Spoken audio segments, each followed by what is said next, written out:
Hi there, this is Mel from Lovedisbest.com, and today I'm sharing with you the easiest Play-Doh recipe. This recipe only has 5 ingredients, not including the food coloring. The food coloring is optional depending on your comfort level with artificial food dyes, or if you can find some natural food coloring, then go to it. So we're gonna start with 2 cups of flour. I've already added the flour into the mixture here. We have 3 tablespoons of the cream of tartar. I've already added 2, I'm just gonna add my 3rd here with you. Now I've had lots of questions on the blog about, do I really need to add the cream of tartar? Absolutely, yeah. If you don't add the cream of tartar, it turns into just a dough. So you're just giving dough to your kids. Really salty dough. So yes, you definitely have to put the cream of tartar in. I have experimented without putting cream of tartar in with this recipe and it didn't work. So I know from experience, don't do it. Now the coconut oil, I use virgin coconut oil. I don't know if it's necessary that it's like that, but this one is just organic coconut oil. And I just choose organic when I have the option. So I already have 2 tablespoons in here. This is the 3rd tablespoon of coconut oil. It really gives it that nice silky Play-Doh-y feel when it's done. Now I will warn you, when you give it first to your kids after the first fresh batch, it can get a little bit greasy on your table. So just be aware of that and make sure that you have, you would clean up afterwards anyways, right? But I find once it's in the fridge, that doesn't really apply anymore. It doesn't have that kind of extra grease, but it still keeps that Play-Doh consistency. So I've already added 1/2 cup of salt, and I'm just gonna finish with 1 more cup of water. It does not need to be hot because you are going to add the heat to create this mixture once it's on the stove. So this is what you're left with, a nice ooey gooey contraption here. So you're gonna make sure to stir it and then add it to the stove. I start with medium heat and I'll walk you through the rest of the steps over at the stove. So now that we're over to the stove, you're gonna turn it on to medium. I added the water and the coconut oil in there. And you'll see how the process goes. I like a wooden spoon to mix it with, but again, that's totally up to you. Whatever you have around will work. I'm gonna leave this running in real time so you can see how quick it actually is. It's gonna turn into a bit of a blob, but that's okay. That's what it's supposed to do.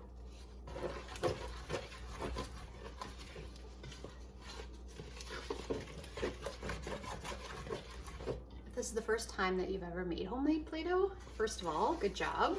Second of all, it is going to look lumpy. Don't worry, it'll smooth out as it warms up. Don't be shy to leave it on medium. It's not going to burn. Unless yours is like a super stove or something, then maybe. Make sure you can see the coconut clump kind of in the middle here. Gotta really make sure to let those get melted in.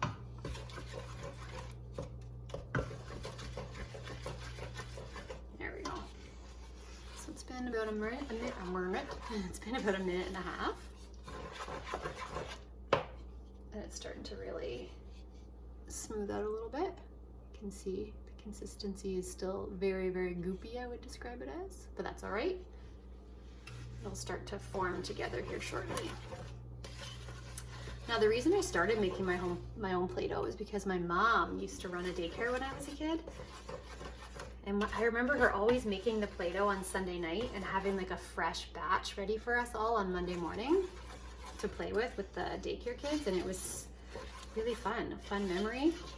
You can smell it. If you've ever played with homemade Play-Doh, it has a very distinct smell.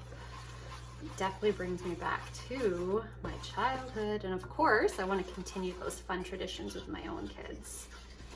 Now, like I said, this is a good activity to do with your kids, especially if they're starting to feel a little bit more independent and wanting to take on like big kid tasks. This is a great one.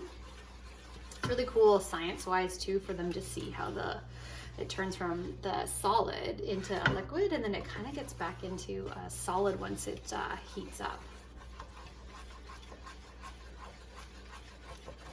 Of course, if you're letting your kids stir, you have to supervise because it does get pretty hot actually. So you don't want them to burn themselves or you, all of that stuff. So you can see there's just a couple little clumps of the coconut oil still floating around in there. But we're getting there. It's been 3 minutes.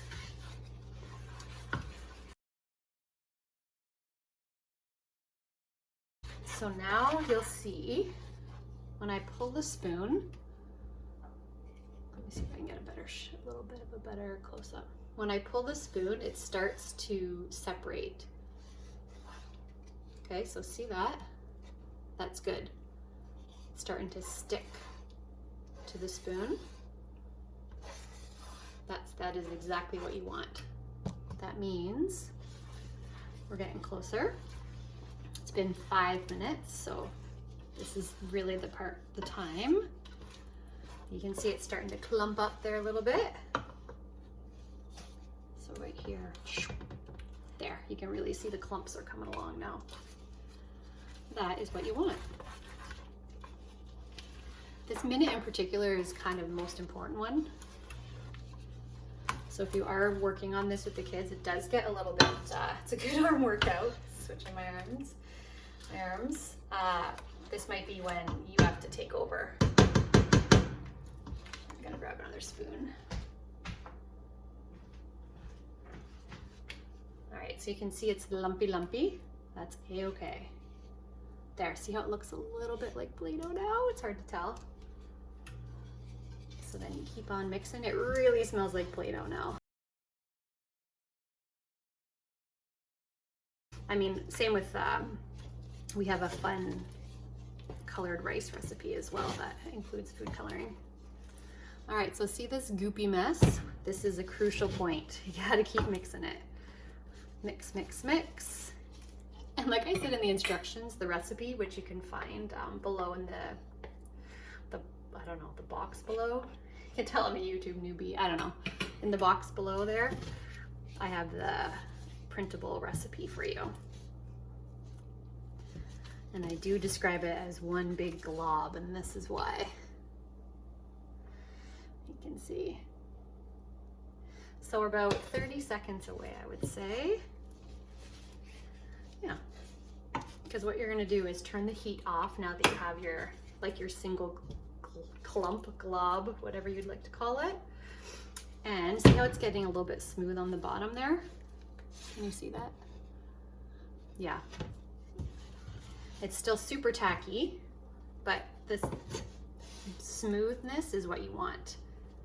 Now we're ready to take it away from the heat, and you gotta let it cool, obviously, before you put your hands in there, but I do like to quarter it while it's still warm, because today we're gonna be making red, yellow, green, and blue Play-Doh.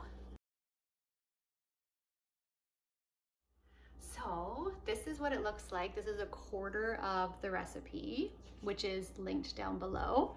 And it's still warm. It's been about 4 minutes. It's still warm. You can see it's getting the Play-Doh feel to it.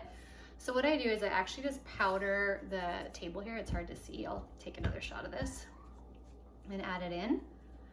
But I like to add about 10 drops to start. I'm gonna start with red.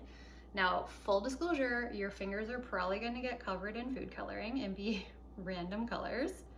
But what I like to do is fold in. So it just kind of looks kind of like pizza. Fold it in if you want to try to save your fingers. I have given up on that at this point, but you just kind of fold it in, and because it's warm, it starts to turn a nice pink. So this is really good for stress relief. I always say this about like every dough that I'm making, like if it's 2-ingredient dough, homemade raisin bread, anything like that. It's just such a good, I don't know, stress reliever. Don't need to buy something. Just bake some bread or make some Play-Doh for your kids. So I would say it probably takes a minute or two for each one. I'm gonna go ahead and add 5 more drops to this one. You can see it soaks in pretty good. 1, 2, 3, 4, 5. Now it'll be up to you how much food coloring you're comfortable adding. When my kiddos were little and they didn't really care about like how bright the color was, I would add like 3, just because, I don't know, save on food coloring. No real reason. Makes a nice pink. So again, if you want like a really vibrant red, you're probably gonna be looking at like 15 to 20 dots of, or drops of food coloring. All right, I'm gonna show you the finished product of all 4 colors in just a minute. So you can see this one's plain. I'm gonna start with the 5 drops. Again, I like to flatten it, add the 5 drops, and then fold it in to, try to keep the food coloring off your fingers.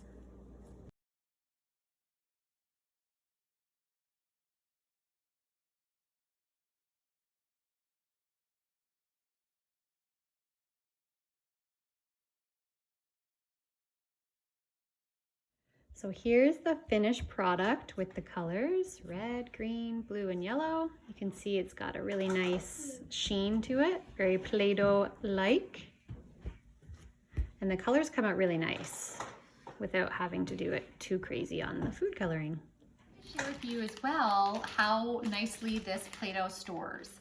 So I started this batch 3 days ago, and it's been just in the fridge, just in a plain old Ziploc bag. And I'm just going to show you the consistency is still there. Okay, so this is 3-day-old Play-Doh, and it's really cold when it first comes out of the fridge, obviously. And my kids think that's pretty cool that it's playing with it cold. I don't know. It's good for sensory bins as well, just to have it a different temperature than everything else that's in the bin. Just creates a little bit of more questioning when they're playing with it.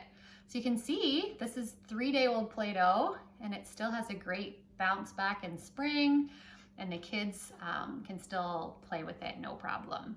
I keep it in the fridge up to a week, so it's up to you. I do find it depends on kind of how ooey gooey and broken up it gets with the kids, like how rough they are on it. So it'll be up to you to decide on that. So yeah, you can still see how bright the color is. Oops, how bright the color is, and how still workable the Play-Doh is. So you can find the recipe at Lovedisbest.com. You just type in Play-Doh and it'll come up, or in the section called For the Moms.